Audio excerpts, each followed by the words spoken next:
Bismillahirrahmanirrahim. Assalamualaikum warahmatullahi wabarakatuh.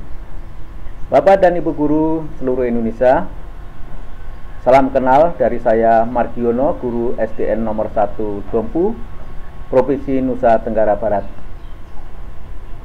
Bapak dan Ibu, pertama-tama marilah kita panjatkan puji syukur kehadirat Tuhan Yang Maha Esa yang telah melimpahkan rahmat dan inayahnya kepada kita semua sehingga kita sampai saat ini dalam keadaan sehat walafiat. Bapak dan Ibu, perkenankan pada kesempatan ini saya akan mempresentasikan tentang asesmen nasional. Asesmen nasional adalah pemetakan mutu pendidikan pada seluruh sekolah, madrasah, dan program kesetaraan jenjang dasar dan menengah. Latar belakang asesmen nasional. Hasil PISA tahun 2018, kemampuan belajar siswa pada pendidikan dasar dan menengah kurang memadai. 70% kemampuan membaca di bawah minimum, 71% kemampuan matematika di bawah minimum, dan 60% kemampuan sains di bawah minimum. Untuk itu diperlukan adanya reformasi asesmen untuk mendorong peningkatan kualitas pembelajaran. Asesmen nasional akan dimulai tahun 2021 ini. Hasil asesmen nasional tidak memiliki konsekuensi apapun pada pencapaian proses belajar siswa, namun untuk memberikan umpan balik untuk tindak lanjut pembelajaran dan kompetensi siswa. Pentingnya asesmen nasional. Keberhasilan sistem pendidikan lebih difokuskan pada pencapaian kompetensi siswa yang meliputi pengetahuan, keterampilan, dan sikap. Tantangan hidup di abad 21, siswa harus memiliki kecakapan belajar dan berinovasi, kecakapan menggunakan teknologi informasi, dan kecakapan hidup untuk bekerja serta berkontribusi pada masyarakat. Rujukan pencapaian karakteristik siswa yakni profil pelajar Pancasila meliputi 1. Beriman dan bertakwa kepada Tuhan Yang Maha Esa serta berakhlak mulia. Yang kedua, berkebinekaan global. Yang ketiga, mandiri. Yang keempat, bernalar kritis. Yang kelima, kreatif. Dan yang keenam, gotong royong. Kompetensi siswa ada 2. 1. Kecakapan hidup abad 21. Yang kedua, profil pelajar Pancasila.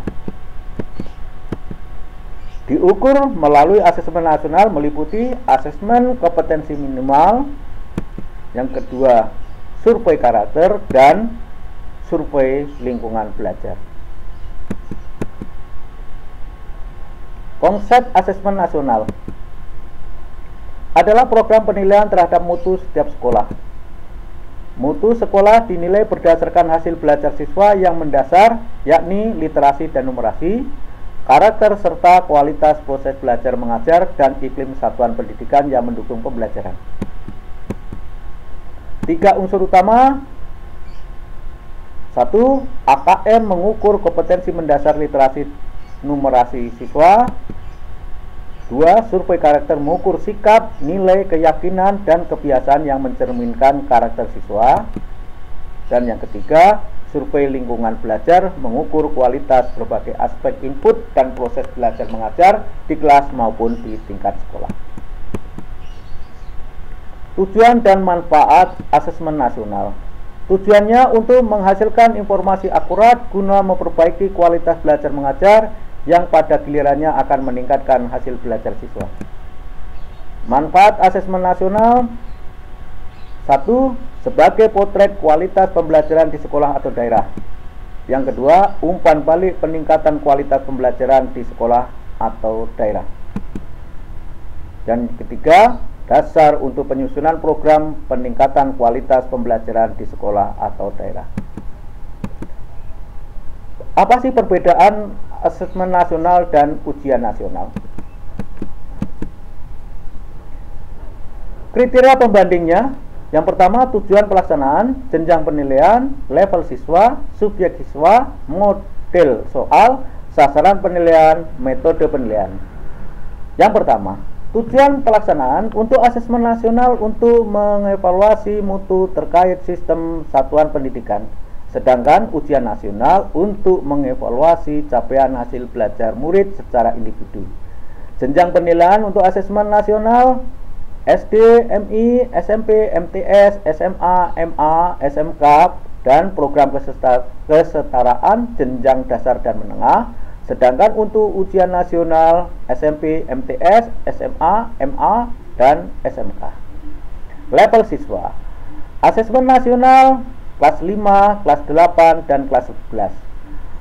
Sedangkan untuk ujian nasional tingkat akhir pada tiap jenjang.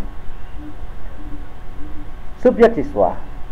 Asesmen nasional melalui survei, siswa dipilih secara acak untuk mengikuti asesmen nasional, sedangkan untuk ujian nasional menggunakan sensus, semua siswa mengikuti ujian nasional. Model soal. Untuk asesmen nasional ada 5, pilihan ganda dengan 1 jawaban benar. Yang kedua, pilihan ganda kompleks dengan jawaban benar lebih dari 1, dan menjodohkan, menarik garis lurus yang berkesesuaian, isian singkat, dan uraian. Sedangkan untuk ujian nasional, pilihan ganda dan isian singkat untuk matematika, SMA, dan SMK. Sasaran penilaian untuk asesmen nasional, kompetensi literasi, numerasi, dan karakter, serta kualitas dan iklim satuan pendidikan yang mendukung pembelajaran. Sedangkan ujian nasional, penguasaan terhadap mata pelajaran. Yang terakhir, yaitu metode penilaian. Asesmen nasional menggunakan komputer multi-stage adaptive testing atau MSAT. Sedangkan untuk ujian nasional menggunakan komputer based test dan paper based test. Asesmen nasional sebagai rangkumannya meliputi asesmen kompetensi minimal AKM, survei karakter, survei lingkungan. Asesmen literasi membaca mulai dari memahami, menggunakan, mengevaluasi, dan merefleksi. Sedangkan untuk asesmen numerasi meliputi memahami, mengaplikasikan, dan bernalar. Petunjuk teknis pelaksanaan asesmen nasional yaitu berbasis komputer dan bersifat adaptif. Maksudnya pertanyaan yang disajikan tergantung kemampuan siswa. Peserta AKM seluruh satuan pendidikan, tidak semua murid, pemilihan sampel secara acak. Jadwal pelaksanaannya ada 2 hari untuk jenjang SD, MI, dan paket A aula. Hari pertama tes literasi 75 menit, survei karakter 20 menit. Hari kedua tes numerasi 75 menit, survei lingkungan belajar 20 menit. SMP, MTS, dan paket B, Pusta, SMA, SMK, MA, dan paket C atau Ulia. Hari pertama tes literasi 90 menit, survei karakter 30 menit. Hari kedua tes numerasi 90 menit dan survei lingkungan belajar 30 menit. Sekian dan terima kasih. Mohon maaf apabila banyak kekurangannya. Akhirul salam. Wassalamualaikum warahmatullahi wabarakatuh.